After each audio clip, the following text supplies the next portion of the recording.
So in addition to the aquarium cleaning magnets and the cleaning pad on a stick, there's also the need for the little hand pad. You know you've done a lot of aquarium cleaning if your hand pad wears a hole through the center of it. So I had to go out and get a replacement. Got to do the job right, right?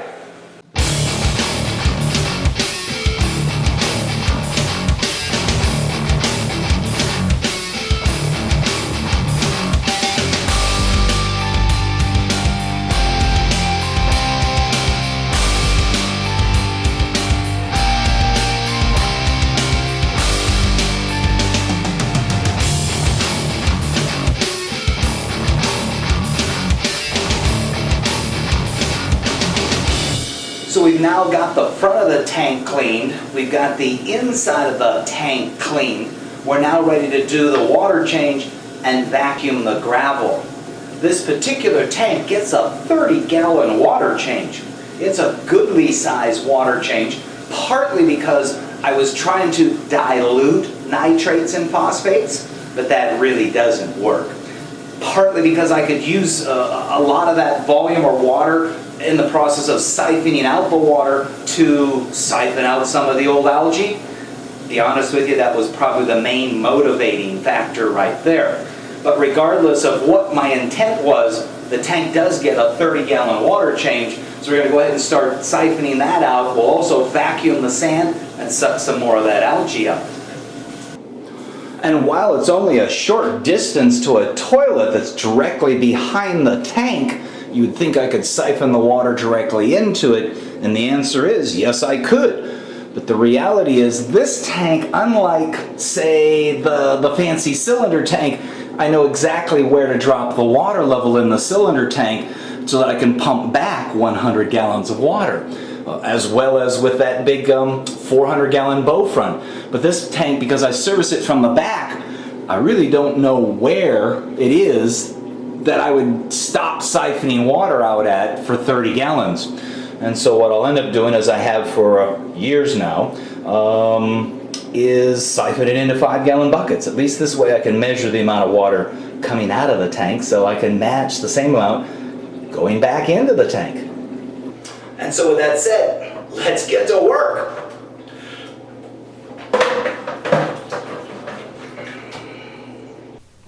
For years, we were all told that regular 20% a month water changes would help keep aquariums healthy.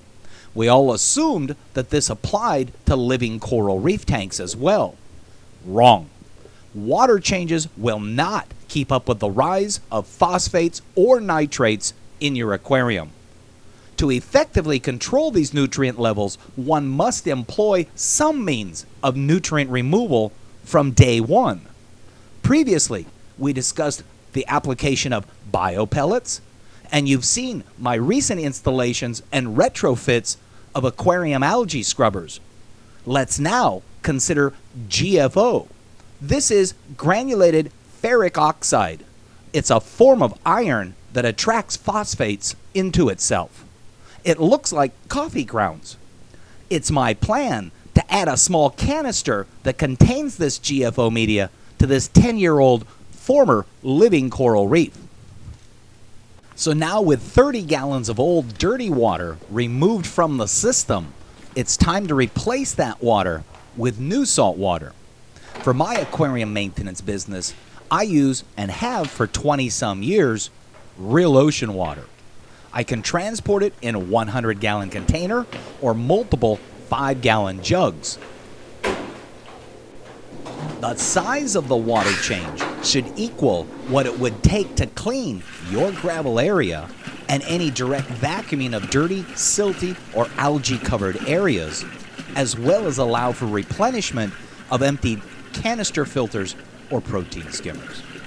If the volume is too large, it can alter the water's temperature, salinity, or pH, all of which can be stressful, and that's not the goal of the water change.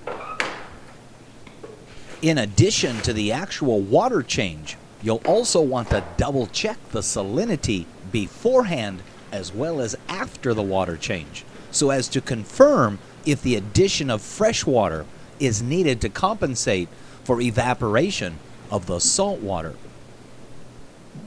As a service person who only visits this tank every 2 weeks, I rely on the homeowner adding the replenishment water between service visits.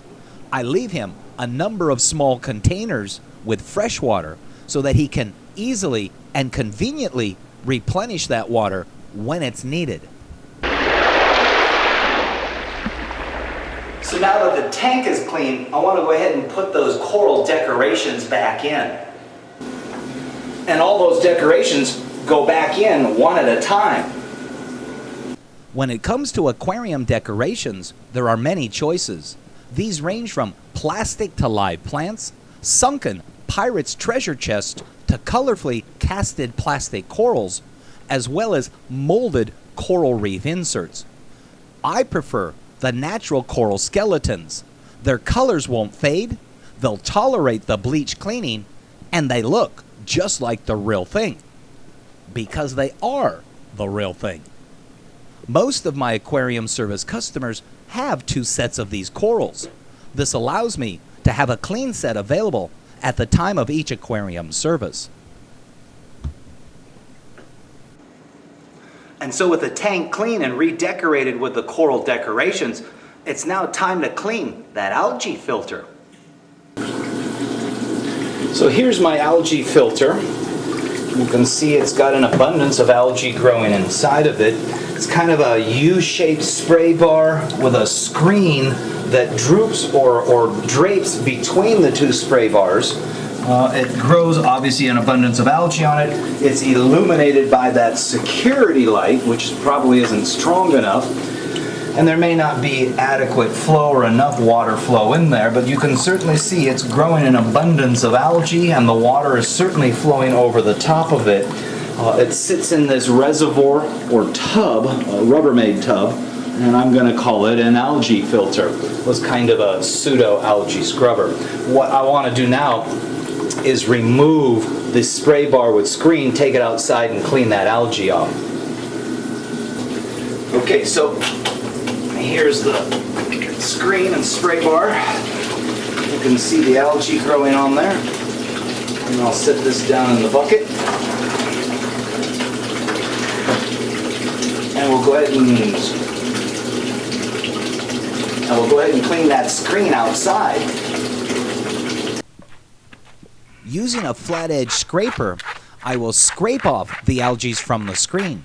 These algae have consumed nutrients such as phosphates and nitrates in their normal growing process. The idea behind the algae filter or algae scrubber is to create an area that encourages and accelerates the growth process, thus increasing the consumption of nutrients from the water. The scraping of the algae now physically removes the algae and its nutrients out of the system. To me, this is proof that something is happening. And with that screen cleaned off, we'll go ahead and re-secure it back inside the algae filter. Adjust the position of the screen to maximize the amount of water flowing across it. And I think that works. We'll go ahead and reposition the lid on top and place our security light, which we'll take and clean off just a little bit.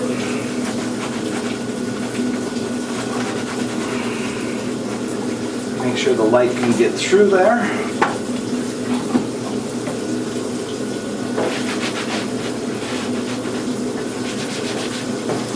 Okay, that takes care of our algae filter. Does your aquarium look like this? Would you like it to grow less algae? Algae scrubbers work! And for the latest in convenience, simplicity, and low cost, meet the Hog Upflow Algae Scrubber. Air pump driven and LED light illuminated, the Hog fits easily into your sump or aquarium. For more information, visit santa-monica.cc. Next time you're near Long Beach, California, take the time to stop in at Age of Aquariums, 2642 Cherry Avenue, just off the 405 freeway near Signal Hill. Age of Aquariums carries a full line of dry goods, supplements, and exotic equipment. Age of Aquariums also carries a wide assortment of living corals, coral frags, as well as fresh and saltwater fish, ranging from the usual, the unusual, and the bizarre. Age of Aquariums is located at 2642 Cherry Avenue, Long Beach, California, near Signal Hill. Open 7 days a week. Call 562-438-6252 or visit ageofaquariums.biz.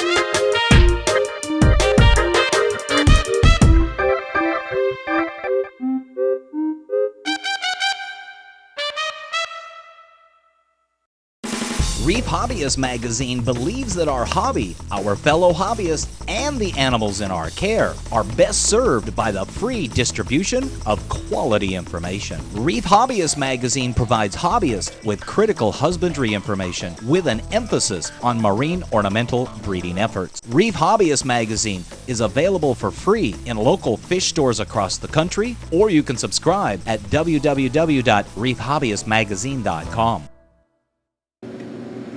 Hey there, I'm Jim Stime, the LA Fish Guy. I'd like to make it a special point to invite you to come on back for some future episodes. The reason why? I'm going to change the format of the show. Up until now, the LA Fish Guy shows have been primarily Jim Stime. I've enjoyed all of them. What I want to do is change things up. I want it to become more true LA Fish Guys, as in more than one. We're going to visit wholesalers, we're going to visit retailers, we're going to visit coral frag people. I may even get into some freshwater and some koi ponds. So make it a point to come on back for some future episodes. I think you'll enjoy it. And in the meantime, keep moving forward. So it's now time to install that GFO reactor. This is the space below the aquarium. We're kind of limited on the amount of space that we have. I don't want to end up creating or crowding this area, because that's how the homeowner puts his replacement water back into the tank. So I'm going to have to put it off to this side here and try to minimize how much I intrude into the space for refilling the sump. So here's our little reactor. It's a Via Aqua reactor. I've already pre-washed the GFO and put it inside there. I had to select a slightly bigger water pump to drive it because the original Rio 200 was way too small. This has to be a Rio 800, which, to be quite honest with you, is a little on the big side, but it does have a little valve on there. So I'm going to go ahead and hook this up where it draws from the sump via the pump through the canister, tumbles the GFO, and then allows it to enter back into the sump itself. Alright, so I've now got the little reactor placed here to the left side of the opening of the door, hopefully out of the way far enough. You can see the curved tube at the top is hooked up to that little Rio 800 down inside there. And I pre-ran it in the sink last night to determine what I consider the right amount of flow. That might have been a little bit more GFO than what I needed, but the point is to put it in a reactor, and as I understand it, you want to tumble it a little bit. I don't understand the logic behind there other than minimizing shortcuts through the media, wanting to expose all the media to the water, which are all very good reasons. But anytime you start tumbling or moving something, it's going to end up breaking itself up into finer pieces. So that could potentially be an issue. This little reactor does have a sponge in there that supposedly will stop a lot of that stuff from being flushed on through. And I also did flush the GFO. It is, I don't want to say dirty, but it stains the water real easily. So anyhow, hopefully I've got this secured properly. Let's go ahead and plug it in here and see what happens.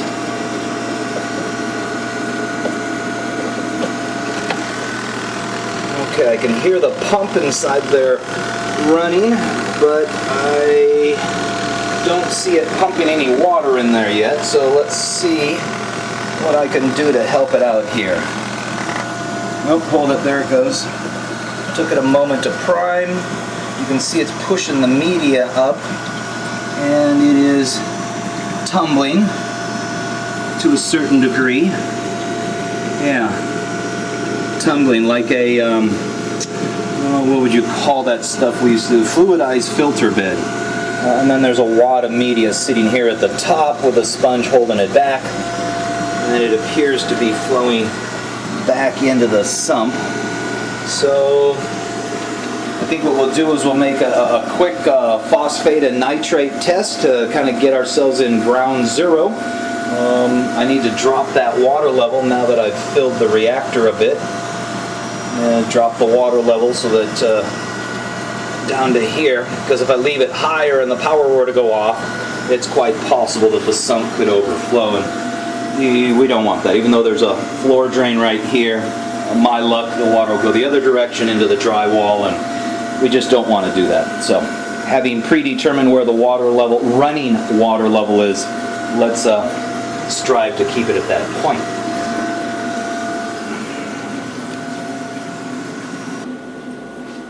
And so that's the service, once again, of this 150-gallon used-to-be reef tank, now fish tank, with an algae filter, pseudo-algae scrubber, and the addition of GFO in a little reactor placed on there today. So make it a point to come on back for future episodes, especially to follow up with this one. We'll let you see how the results visually turn in the tank, if there are any as a result of GFO. Until then, always keep moving forward.